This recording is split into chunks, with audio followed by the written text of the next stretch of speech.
தேர்தல் ஆணையம் வந்து சுதந்திரமா செயல்படக்கூடிய ஒண்ணு. எப்படி ஒரு அரசியல் கட்சியோட ஆதாயத்துக்காக தேர்தல் ஆணையம் செயல்படும்? சுதந்திரமாக செயல்படக்கூடிய ஆணையம் தான் நம்ம எல்லாரும் நினச்சிக்கிட்டு இருக்கோம். ம்.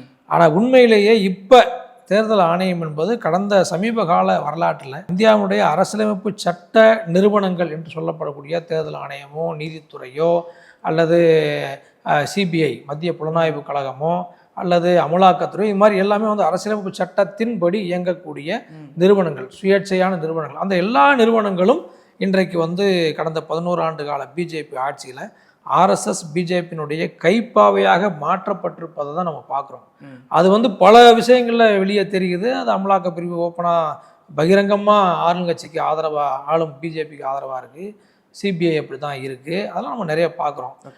நீதித்துறையிலேயே ஏராளமான தீர்ப்புகள் ஆர்எஸ்எஸ் பிஜேபிக்கு ஆதரவான அந்த சிந்தனையோட்டத்தோடு வரக்கூடியதை பார்க்குறோம். தேர்தல் ஆணையம் சமீப ஆண்டு காலமாக அதில் போன எலெக்ஷன்லாம் ரொம்ப அம்பலப்பட்டுருச்சு. பதிவான வாக்குகளுக்கும் வெளியிட்ட வாக்குகளுக்கும் எவ்வளவு பர்சன்டேஜ் வித்தியாசம் இருந்ததோ இது வரைக்கும் இந்த தேர்தல் ஆணையம் கிளியர் பண்ணவே இல்லை. அதெல்லாம் பல வழக்குகள் நீதிமன்றத்தை போய் நீதிமன்றமே கேள்வி கேட்டு இது வரைக்கும் தேர்தல் ஆணையம் கிளியர் பண்ணலை. அப்படி ஒரு சர்ச்சைக்குரிய ஒரு நிறுவனம் அமைப்பாக தேர்தல் ஆணையம் மாறி இருக்கிறது என்பது இந்த காலத்தில் நம்ம பார்க்குறோம். அது ஆர்எஸ்எஸ் பிஜேபி ஆட்சிக்கு ஆதரவாகத்தான்